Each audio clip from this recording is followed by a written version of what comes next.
Hello दोस्तों, आज हम लोग टाइम एंड वर्क से रिलेटेड और कुछ सवाल पढ़ेंगे जिसको कैसे आसानी से हम लोग बनाते हैं उसको बारे में हम लोग देखते हैं और बिल्कुल आसानी से बनाने का मेथड बताएंगे जिसको बहुत कम टाइम में हम लोग बना सकते हैं। चलिए हम लोग देखते हैं कि ए बी सी एक कार्य को क्रमशः 6 घंटा में, 4 घंटा में और 12 घंटा में समाप्त कर सकता है। तो इसको लिखने का तरीका हम लोग बताए थे कि सबसे पहले हम लोग क्या करेंगे कि ए 6 घंटा,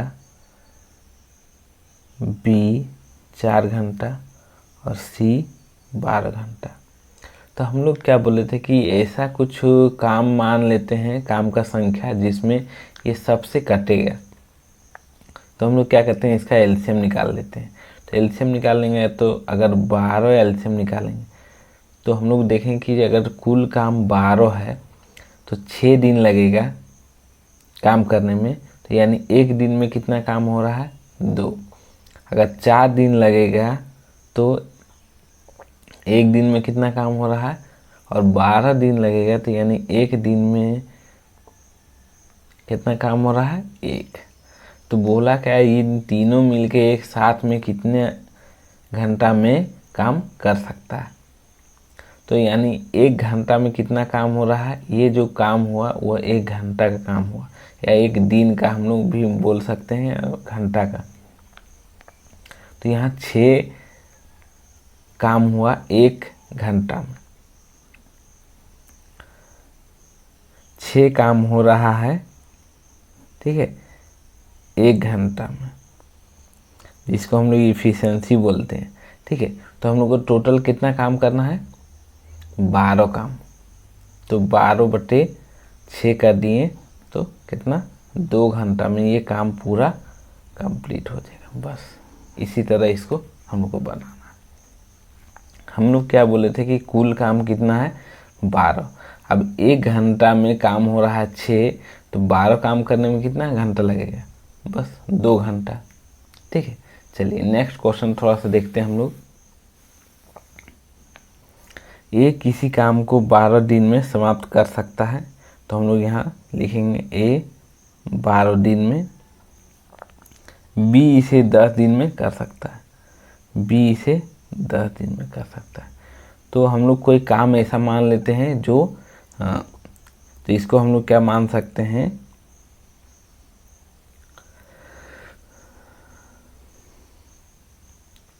साठ काम मान लेते हैं, क्योंकि 60 12 से भी कटेगा और 10 से भी कटेगा। तो यानी 12 दिन लगता है 60 काम करने में। तो यानी एक दिन में कितना काम हो रहा है, 5। और 10 दिन लगता है 60 काम करने में, तो एक दिन में कितना काम हो रहा है, 6। ठीक है, तो ये एक दिन का काम निकला, या इफिशिएंसी बोलते हैं हम लोग।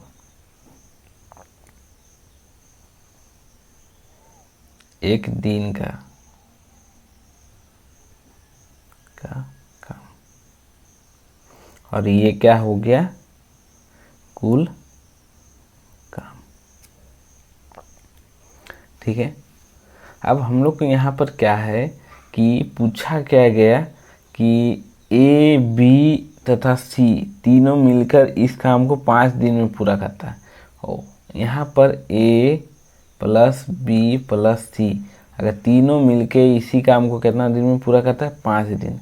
यानी तीनों मिलके कितना काम करेगा, एक दिन में, तो 5 दिन में ख़त्म हो जाता है। तो ये एक दिन में कितना काम हो रहा है, 12 काम हो रहा है। ठीक है, ये तीनों मिला के। तो अब हम लोग से पूछा क्या गया कि सी अकेला इसको कितना दिन में ख़त्म करेगा, सी अकेला इस दिन को। तो यानी हम लोग देखेंगे कि टोटल तीनों मिला के कितना काम कर रहा है एक दिन में, 12। और ए और बी और दोनों मिलके कितना काम कर रहा है, 11 काम। यानी सी एक दिन में कितना काम करता होगा, 1।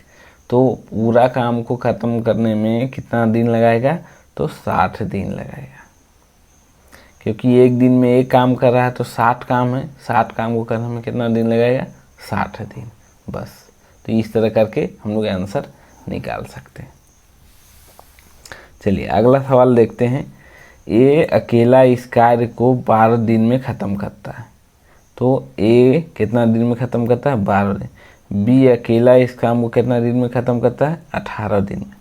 तो हम लोग यहाँ पर क्या देखें कि 12 और 18 दोनों का एलसीएम ले लेंगे। तो हम लोग क्या लेते हैं, 36। अगर एलसीएम लेते हैं तो हम लोग को ये पता चल रहा है कि 12 दिन लग रहा है 36 को काम करने में। तो यानी एक दिन में कितना काम हो रहा है, 3। और यहाँ पर देखेंगे 18 दिन लग रहा है 36 काम, तो एक दिन में कितना काम हो रहा है, 2। ठीक है।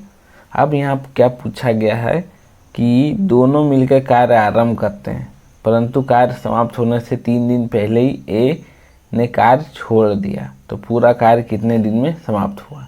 अब देखो यहाँ पर बिल्कुल आराम से समझते हैं कि मान लेते हैं कि यहाँ से यहाँ कुछ दिन टाइम लगा, लेकिन 3 दिन पहले कौन छोड़ दिया, ए। तो यानी बी यहाँ अकेले काम किया होगा कितना दिन तक, 3 दिन तक। और उससे पहले जितना दिन भी हुआ उसमें दोनों मिलके काम कर रहा था। तो 3 दिन तक अगर बी काम करेगा तो हम लोग देखें क्या, एक दिन में बी कितना काम कर रहा है, 2 काम कर रहा है। तो 3 दिन में कितना करेगा, एक दिन में अगर 2 काम कर रहा है तो 3 दिन में यहाँ 6 काम कंप्लीट कर देगा। तो यानी बचा कितना काम, यहाँ 30 काम, क्योंकि 36 काम टोटल था। 36 काम में 6 तो 3 दिन में किया और बचा 30 दिन। तो 30 दिन तो दोनों मिल के कर रहा है।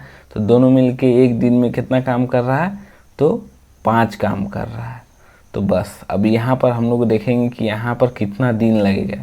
तो 30 काम था और 5 एक दिन में काम हो रहा है। तो यहाँ कितना दिन लगा, 6 दिन टोटल लगेगा। ठीक है, इधर ये 6 दिन और इधर 3 दिन। तो अब पूछा क्या है कि पूरा कार्य करने में कितना दिन में समाप्त होगा। तो इधर 6 दिन दोनों को मिल के काम करेगा, तो 6 दिन में 30 काम होगा। अब बी लास्ट का 3 दिन तो अकेले काम कर रहा है, तो 3 दिन में 6 काम किया।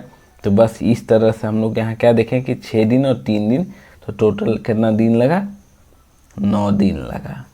और ज़्यादातर इस तरह का ही सवाल आता है। तो बस इसको अच्छा थोड़ा सा समझिए। पहले हम लोग क्या किए कि कुल काम निकाल लिए और एक दिन का काम निकाल लिए ए और बी का। फिर हम लोग देखें कि यहाँ पर एक कोई भी ले लेते हैं कि यहाँ से यहाँ तक काम करने में टाइम लगा। तो हम लोग क्या देखें कि बी जो है 3 दिन अकेले काम किया, क्योंकि ए छोड़ के चला गया, 3 दिन पहले छोड़ के चला। यानी 3 दिन पहले दोनों काम कर रहा था, ए और बी। तो बी अगर 3 दिन काम किया तो 6 काम करेगा, क्योंकि इसका एफिशिएंसी कितना है, 2। एक दिन में 2 ही काम कर सकता है। तो यानी 6 काम तो कर चुका 3 दिन में। तो बचा कितना काम, 36 काम में 6 दिन हटा दिए तो कितना काम बच गया, 30 काम। अब 30 काम को ए और बी दोनों मिल के किया। तो दोनों मिल के करे तो एक दिन में इन लोग दोनों मिल के कितना करता है, 5। तो 30 काम को करने में कितना दिन लगाएगा, 6 दिन लगाएगा। तो 6 दिन यहाँ से यहाँ तक 6 दिन काम हुआ और यहाँ से यहाँ 3 दिन। तो कुल काम करने में टाइम कितना लगा, 9 दिन। बस